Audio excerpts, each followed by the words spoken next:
Alright everyone, good morning, Thursday morning. A wee test, Ryan, to see who the early risers are amongst the Celtic Way community. Erin's there. She's there a couple of minutes before, what is it your time, 8:30? Yeah, 8:30 in the morning. 8:30, just after 25 to 9.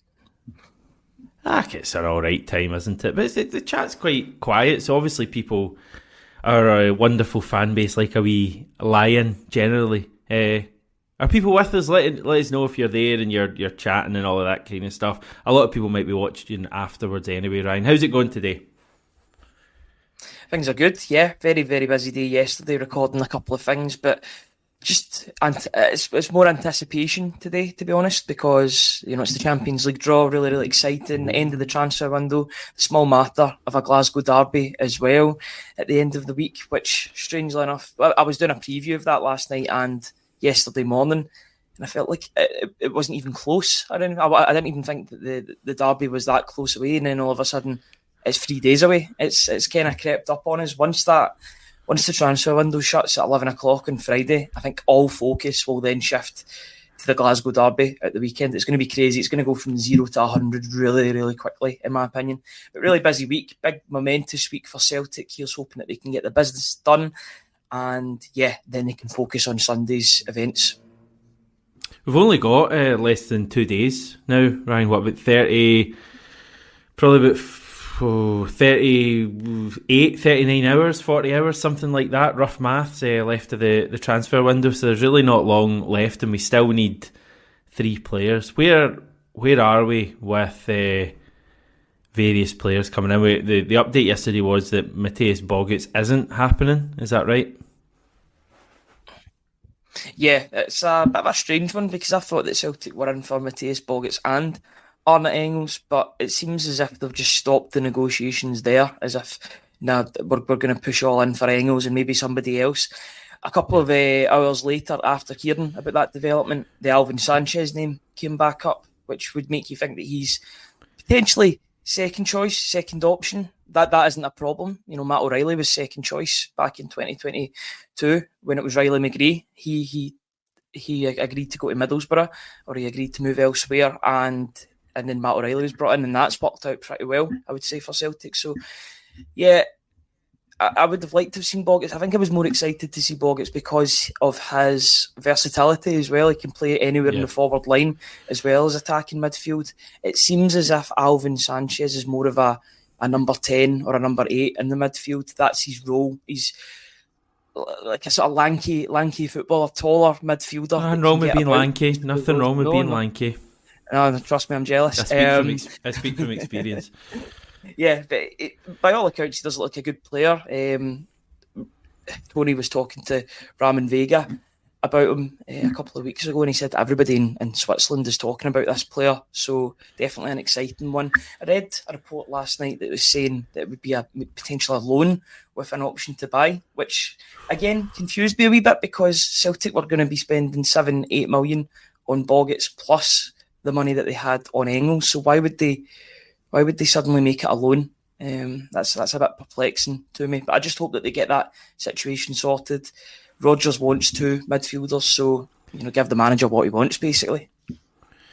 So why do you think and I'll open this up to everyone in the chat as well. And by the way, Plunge, we're on early because Ryan's doing another recording later, so that's the reason we're on a wee hour and a half early. Why is the Bogusz stuff not happening, do you reckon? Is it, you wouldn't think it would be a financial thing, although maybe LAFC are looking at the situation and just saying they don't want to sell him maybe until the end of the MLS season or something like that. But it seems like we've pivoted very quickly from Bogusz, because as you say, when the Bogusz stuff, we heard that wasn't going to be happening. Very soon after that, the Alvyn Sanches stuff came up again, and that's a player we've wanted for a while. I think it's fair to say, was it earlier this summer? I have a feeling we heard his name last summer as well. I could be getting mixed up, but I feel like we knew his name last summer as well. It's someone Brendan Rodgers clearly likes. I thought if it was a thing of Engels or Sanches, I wasn't a fan of bringing Sanches in, because I just feel like Engels is like a higher kind of level player, just the league he's playing in and the price tag and all of that kind of stuff. If it's Engels and Sanches, that could potentially work. I still feel we need two midfielders in. You're always going to get mentions of Luke McCowan as well. The cynic in me has a feeling. I mean, I did say it yesterday that I didn't think Bogut's would happen. And then the cynic in me does just wonder if we'll end up with Engels and then like Luke McCowan, and that'll be our lot for midfield.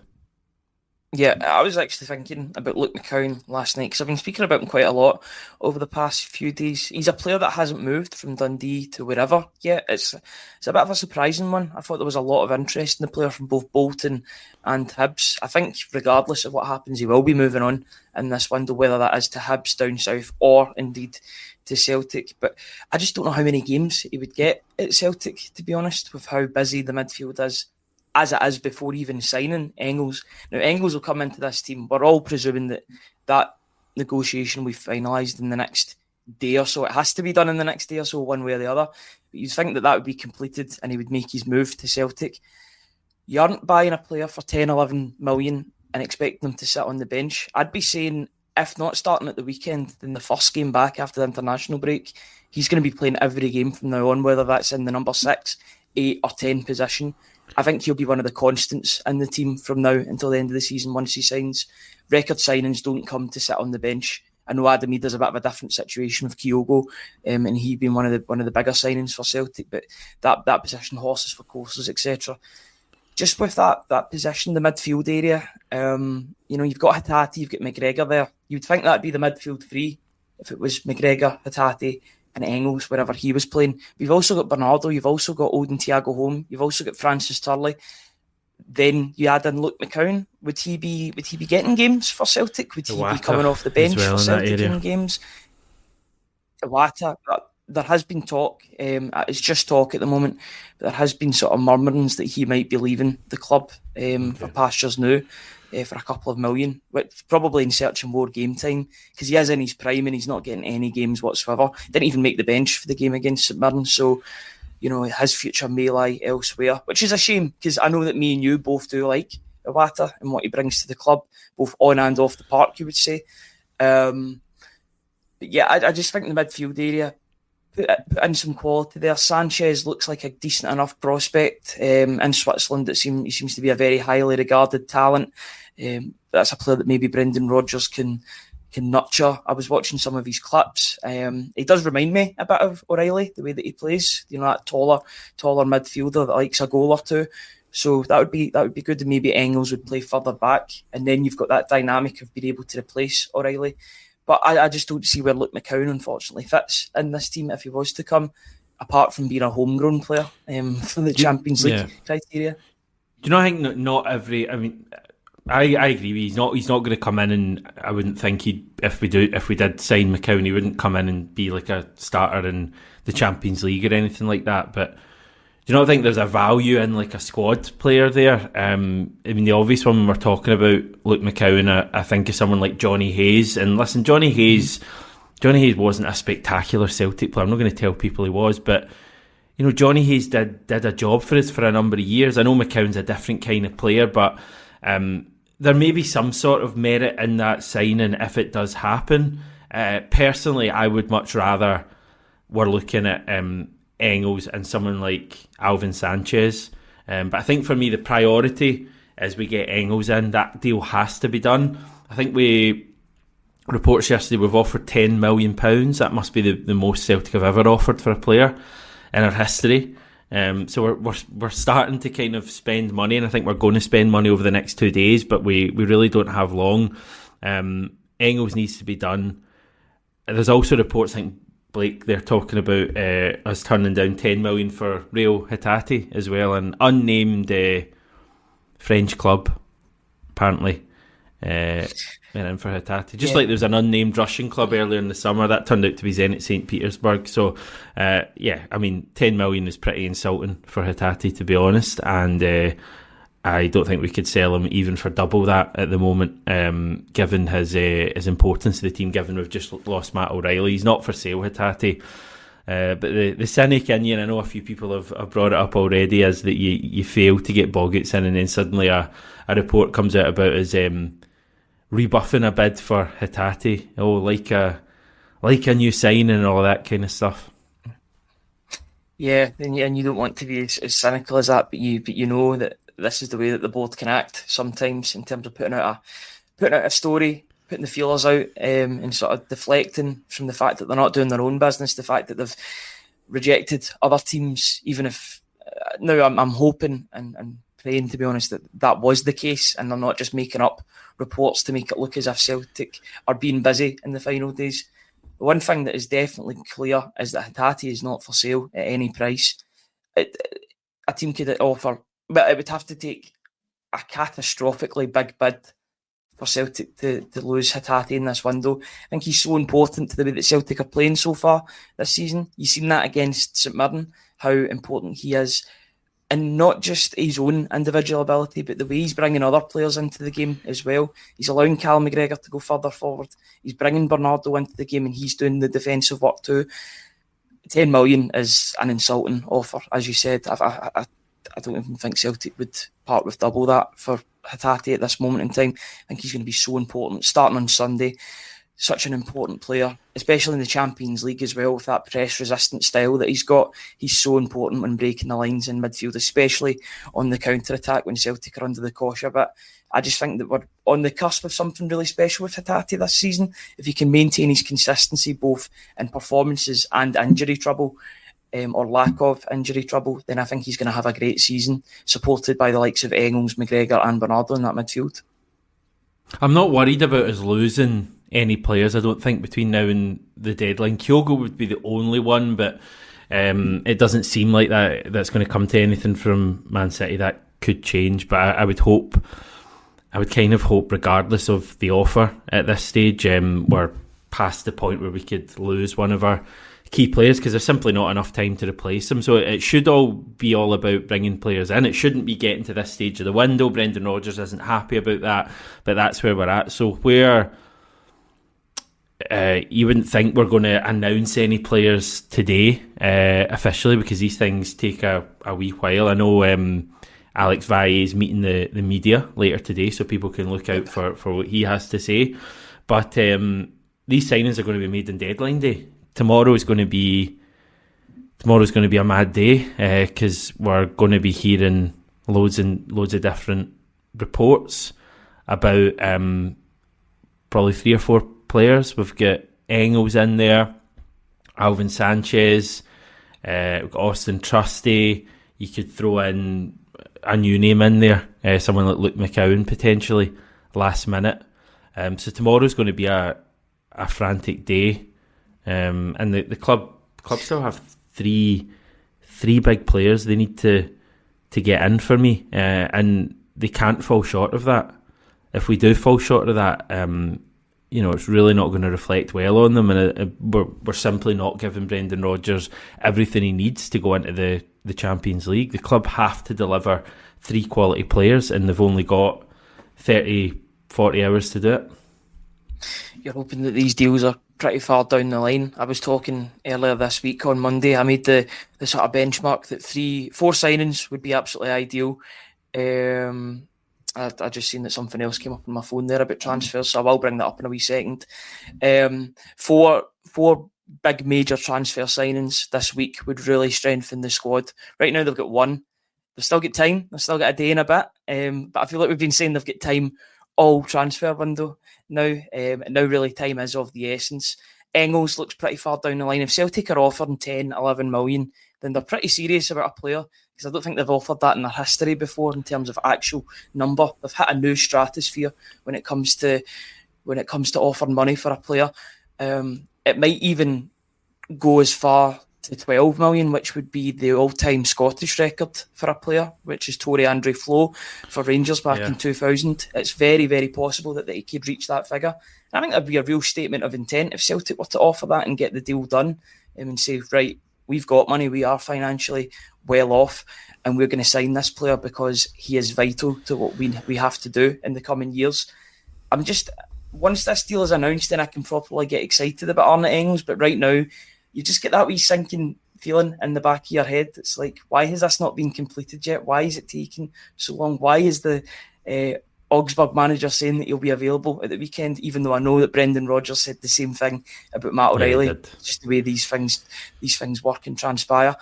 just want this deal done. This is the most important one. As much as Austin Trusty and Celtic need a centre-back badly, and maybe another midfielder as well, hopefully that gets done, Arne Engels is the important one. You cannot sell Matt O'Reilly and not bring in a replacement after he's gone, regardless if you bought Bernardo earlier on in the window. It just, from the outside looking in, it's just a disastrous viewpoint if you don't adequately replace Matt O'Reilly. With this young player, as I said yesterday, there's plenty of upside to his game, and I think he can develop and be that player that Matt O'Reilly was, and maybe even more so. It's all about getting that deal done and getting it done quickly. I'm just going to read this report and then see if there's anything new being said. Go for it. I'm still loading it. Sorry, you're reading it. I thought you meant reading it out loud, Ryan. I'll talk for you, but then I was going to. I was going to. What was I going to say there? Fabulous. It's that early that I've forgotten what I was going to say. What I was going to say was I think it's you're talking about the midfield being the important one. I think all three of them are important. That's the issue. That's the stage we've got to in this transfer window. It's not as if these are signings that are just adding to the work we've already done. These are like vital signings. We've known we've needed a centre back all summer. It's crucial for me that we find a centre back to partner Cameron Carter-Vickers at Champions League level. Is Austin Trusty that guy? We'll need to wait and see, but it doesn't seems like the club are having bids rejected there as well with Sheffield United. So again, if we want him, we need to offer what he's worth. The time for bartering is over. We're nearly at the end of the window. Left back, fair enough, we've ticked that off, and Brendan Rodgers wants two midfielders as well. He wanted one before Matt O'Reilly went, so those are crucial positions as well. Have you read up? Yes, it's saying a report from Scottish media saying that 16 million is going to be spent on Arne Engels and Austin Trusty together. So that's a fair outlay for two positions in the squad, and it is money getting spent, which is good, and it's what we want to see. It had to be done because they've just made 25 more million because of Matt O'Reilly, plus all the Champions League money that's going to come through, plus the fact that they're financially well off anyway before any of that even comes in. It's necessary. I think they might be overspending just a tad because of the time of the window, and now clubs are now holding Celtic a bit to ransom with the fact that they're desperate for transfers. These teams will need last minute replacements as well because they're also in the transfer window. You know, Sheffield United will need a new centre back. I don't envy Augsburg at all because they need to somehow find an Engels replacement, and he's the sort of diamond in their midfield. He's their real talent. Yes. With 10, 11 million, they should be able to do that somewhere in Germany, but it'll be a tough task. But it's pretty much their problem once the that's what we're having to do. We're having to replace Matt O'Reilly. So it's a dog eat dog world in the transfer window, and that's just the way it goes. That's the way business happens and transpires. But I just hope that this gets done as soon as. Your mic's gone off, Ryan. I'll go through a few. You hear me okay? Yeah, I think you've gone on to a different mic, but that's all right. I can chat for a wee bit. I'll go through a few of your comments. I mean, Thomas was in earlier saying that he's finding it difficult to get up for the Champions League draw. We'll come on and talk about that in a wee second, Thomas, but I take it that's just down to the lack of signings and the feeling maybe that we're not going to compete at that level, which is certainly you're not alone in feeling that way. I think we'll do all right in the Champions League. I know that's an incredibly vague thing to say. I think we'll have probably at least one really torrid night where we lose by 3 or 4 or possibly more. But that's just what happens at that level against a top team. I think we'll probably have some disappointing results when we play well, maybe similar to last season. And I think we might win a couple of games this year. I was doing a bit of digging into how many points you're probably needing to get through to the next round, Ryan. And I believe it's about 10. 10 points should guarantee it. 9 probably won't guarantee it. 9 could do it. 8 could do it. But 10's what we should be aiming for. 10 seems quite an ambitious number, I would say, given our recent record in Europe. Mark reckons that home could be like a new signing for us this season. Conversely, Scott thinks that if Sanchez comes in, home will be going out on loan. I'm not convinced that Brendan Rodgers likes home To be honest, I don't get the impression. I think we would have seen Home more had that been the case, but maybe Home will be loaned out. That might not be the worst thing. I know, Ryan, you quite like him.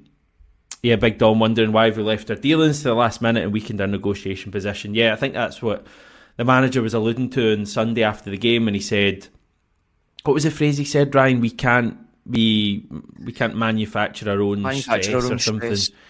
That's exactly what he's saying when he says that. Like, there is no reason for us to be going this late into the window and having clubs, knowing we have the money and knowing that we're desperate to get players in and we have a fan base who are disgruntled at the very least.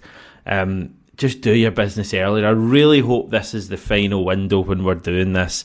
I don't think that's going to be the case. I don't think there'll be huge change at the club, but Brendan Rodgers clearly feels there needs to be. Anything else in transfers just before we move on to the Champions League stuff? Maybe more outgoings than incomes. It's good to see that Mikey Johnston is leaving the club. I don't mean it in that way. I don't mean it to say, oh, thank goodness he's going. But I think just for the sake of his career, and I'm glad it's West Brom as well, the team that sort of revitalised his senior career in the second half. Is it West Brom? I thought it was Sheffield United. It seems as if he's chose, because he had 3 offers. Celtic accepted 3 offers from 3 different teams. Burnley, okay, Sheffield United and West Brom, but it seems as if it's going to be West Brom that he's going to, and I think that's the best move for him. He knows that he'll be a first team pick there almost straight away. He was their best player arguably in the second half of the season, and I hope he goes and smashes it, to be honest. I hope he goes and really kicks on in his senior career, because it's been a really tough time for him since he made his debut. Injuries, loss of form, different managers coming in, some managers liking him more than others. I just want to see him go and kick on down south and really make a name for himself in his career in a good way. But Celtic are getting around about 3 million for him, which is pretty good business, I would say, for a player that's not really going to make any impact this season. I would say that's been one of the successes of the transfer window. Maybe not the timing of it and the time it's taken for these players to leave, but the fact that there's so much, not deadwood, but players that aren't going to make an impact going away from the club. That's a positive, and it'll look positive on the wage packet as well, or the wage structure at the moment. Right, let's talk Champions League. The draw is later today, 5 PM Celtic Park time. That's when UEFA say it will start. We know that UEFA tend to drag these things out a little bit with their awards and explanations, and yeah, the explanation may take a bit longer today because it's the first time we're doing this. I've been reading into it, so I can explain a little bit how it's going to work. By the way, if anyone has any questions on it, on the format or the draw today or whatever, fire them in and I'll do my best to answer them, because I feel like I've spent far too long looking into it. AJSC Tech was wondering what ex-Celtic players are in the draw today. Only Virgil. Jeremy Frimpong will be in it for Bayer Leverkusen. I'm looking at the teams, Ryan, and trying to think if there's any other former Celtic players for any of the teams. Ben Doak, yeah, Liverpool, good shout. I mean, you could have Andy Robertson, I guess, at a stretch. Kieran Tierney, who's Kieran Tierney going to be with? Still at Arsenal just now, but I don't know if he's contract getting wrapped up. Technically, Kieran Tierney, he could end up at one of the other teams. In terms of, there's been quite a few kind of familiar names playing for other teams, hasn't there? I mean, pot 4, you've got Bojan Miovski's at Girona, their potential opponents. Lewis Ferguson at Bologna, potential opponents. John McGinn at Aston Villa, in pot 4. So there could be a number. Dallas team at Brest as well. Right. Okay. That's enough. It is a familiar face. I don't really want them in pot 4. I'm kind of fed up of Dallas Sima and his fast running style against Greg Taylor, to be honest. Although it might be value this thing. Have you had a look at the teams we can face? Is there anyone in particular you fancy playing? I'd really fancy Aston Villa.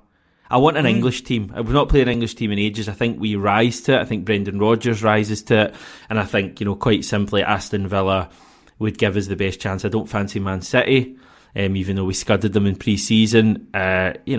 Liverpool, not particularly. Maybe at Celtic Park, that could be fun. I don't really fancy Arsenal because they are one of the best teams in Europe at the moment. Aston Villa, very good team, exceptional manager, exceptional players.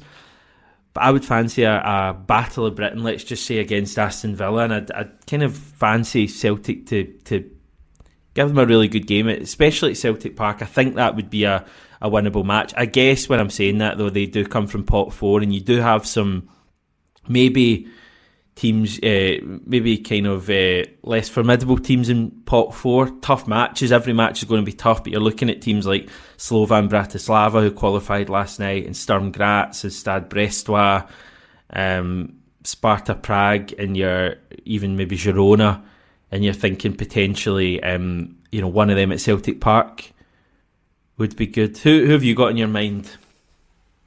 I'd love a trip to Bruges. Club Brugge would be quite good, I think. I would really like to see that one. Borussia Dortmund, home or away. I would take the away. I'd love that. That would be... Love Dortmund. I think everybody would sign up for Dortmund if it was Dortmund away. That would be the Dortmund game away would be good. Yeah. Oh, that Celtic part or Celtic supporters would take over Dortmund, and I think it'd be a festival of football because the two fans would get on so well. I think it'd be an absolutely brilliant sight.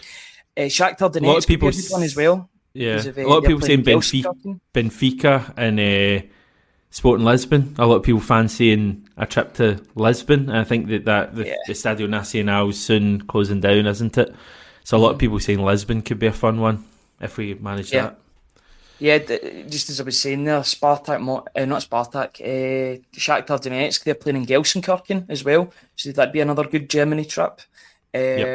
Aston Villa, home or away, really. I wouldn't mind going down to Villa Park. I think Villa Park would be a tremendous occasion. If you're wanting a Battle of Britain and away from home, then it would be Aston Villa at Villa Park.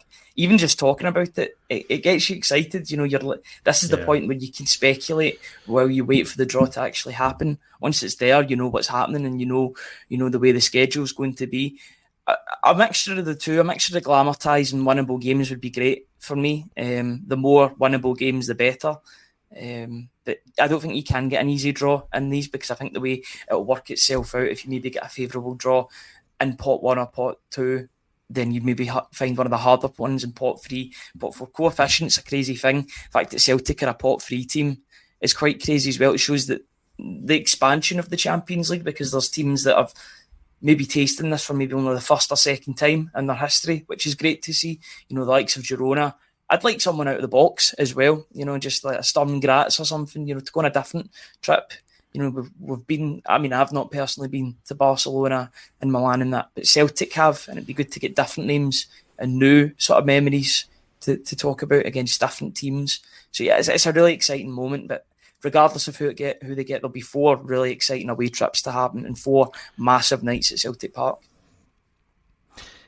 Martin saying Liverpool in transition, I feel would be good. Hazel's asking about the Champions League money breakdown. Hazel, I would love to explain it. I'd need to do my research for that bit, and it would probably take about 20 minutes. But we can maybe do that at some stage. I know that the money is definitely up this year, and I think I worked it out that if we do semi-decent in the tournament, if you bring everything into the equation, including ticket sales, could be looking at somewhere near £50 million, which is obviously a hell of a lot of money. More matches there. Thomas doesn't want Aston Villa, says he would not look out of place in pot 1 or 2. Maestro wants Barca.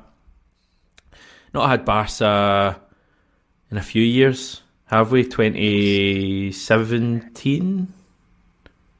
Yeah, was it 2016, 2017? Did we get them 2 years in a row? Yeah. So we've not had them in a few years. 1 year. Because they beat us. Now is probably the best time to get them, especially at home. I would say now is the chance to get them, because they're a team with a lot going on off the park as well as on it. I know they've just signed Dani Olmo, and he had a really good debut for Barcelona, so that's a good signing, and they've spent lots of money to get him, but they took ages to even register him, so it shows you kind of what's going on behind the scenes financially with the club. But Celtic Barcelona, it's got history behind it. Celtic, that famous night back in 2012. It'd be good to relive something like that. And really, I think we've seen the blueprint of the Champions League with that Atletico Madrid game, particularly in the first half of that Atletico Madrid game, when Celtic came off at half-time with that roar of the crowd, because you knew that they'd went right up against Simeone's Atletico Madrid. That's what you want to do. You want to bloody the nose of all of these European giants and really give them a fright, especially at Celtic Park. Make it a fortress and get some results as well. Make it a 90-minute performance and get those all-important results. 10 points is the aim. Yeah, I think I'm kind of looking at the question's always like, do you want glamour or do you want a chance of getting results? And for me, there's a few glamour matches in there that would also be maybe slightly more forgiving than some of the other teams. Like I don't really fancy Real Madrid. We've done them. Man City. I just Man City are just probably too good, and also it's not really a game that would get you massively excited. They're not a kind of old, a historic club. Borussia Dortmund 100% would love that. Inter Milan would love that. They'd be my two, I think, from pot one, because, you know, glamorous, huge clubs, huge history, but also maybe just not quite. I mean, Inter Milan are pretty good, and so are Dortmund, but not quite. I mean, Dortmund were runners up last year, I'm realising, but no, maybe not quite at that, you know, Real Madrid, Man City level. In terms of pot two, I mean, do you fancy something a little bit different in there? Someone like Atalanta, potentially. You know, Bayer Leverkusen, I'm not sure I'd fancy them at the moment. Arsenal, I don't think I would. I think Benfica would be a fun one. Pot three, you're kind of looking to avoid teams we've played recently, aren't you? So you wouldn't really fancy Feyenoord again. Young Boys could be a decent one in there. I know they've qualified. I don't think they're doing particularly well in the Swiss league, so that could be a potentially a good one to get. Lille are in there, played them a few years ago. And then pot four, I think pot four, you're looking for the best chance of getting some results. And, you know, yeah, Aston Villa are obviously a tremendous team. Stuttgart, Bologna, Girona did well in big leagues last season. But you look at like Slovan Bratislava, those are teams we should definitely be able to compete with. Slovan Bratislava, Sparta Prague, Sturm Graz, Stade Brestois. You know, I'd maybe fancy one of them. Give us a real opportunity to get some points. Yeah, I can't wait for it. Just very briefly, Ryan, how the draw worked today. The UEFA, the draw is mainly going to be done, it's going to be mainly automated, almost entirely automated. So UEFA will start with the pot one teams. So all 9 balls will be in the wee tub they use. Someone will pick out one of the balls, say that first team comes out as Real Madrid. A button, I think, will then be pressed, and you'll see all 8 of Real Madrid's fixtures coming up on screen, not necessarily in order, and we won't get the dates until Saturday. But as much as we're pot 3 and we'll have to wait until pot 3 for Celtic's ball to be pulled out, we'll have to be switched on throughout the draw, because our fixtures could come up from other teams. So if you get what I mean, like Real Madrid's fixtures could come up and it's like Celtic at home, and then suddenly we'll be like, oh yeah, we've got Real Madrid away, obviously. So we'll know 4 of our fixtures by the time our ball comes out, and then obviously we'll know the full 8 when that magic button is pressed. Yeah, we're going to have beef with that magic button if we get a less favourable draw, aren't we? That's going to be the new sort of folk devil to worry about for Celtic. I'm just looking forward to it. Looking forward to being. It's great that Celtic are involved in it, and it really does pay off all the hard work that Celtic did last season to get the title and to win the title, to be in there without needing to negotiate any qualifiers, which coincidentally is probably the reason why there's so many of these signings yet to be done, because they've taken their foot off the gas ever so slightly, because they don't need them for going into the Champions League if they're going there automatically, and they don't need to worry about that until the middle of September. I always look forward to the draw. I would always watch the draw regardless if Celtic were in it or not. I did watch it in the years that they were qualifying for Europa League, but it's exciting. Looking forward to see who Celtic get, to see where will we be going, where we'll be travelling, and what teams Celtic will be welcoming to Celtic Park. I just think it's a really exciting time to be a Celtic supporter. Get those transfers done, win against strangers, and get a favourable draw. It could be a really tremendous week if everything goes to plan. Yeah, it's going to be some afternoon, 5 p.m. as I say. It will get underway Celtic Park time. Right, I'm happy to head off, Ryan, unless there's anything else. I think that's absolutely everything. Thank you very much to everybody that joined us this morning. I know it was a bit of an earlier show. If you want to support us just a little bit more, though, please support our work by joining our YouTube members channel. £2.99 per month, and you'll receive early video access. That means you'll get early access to my analysis videos, Tony's podcast with Kevin McKenna, as well as other videos that we'll do over the coming days. You'll get priority comments and exclusive members chat functions. And he's been silenced yet again. Great way to finish. Yeah, fabulous. Still silenced. We're going ahead, everyone. Enjoy the rest of your day. Enjoy the draw. Enjoy Celtic signing 3 players by this time tomorrow. Certainly not going to happen. We'll be back this time tomorrow on deadline day to do this all again. So thanks very much. Chat to you all soon.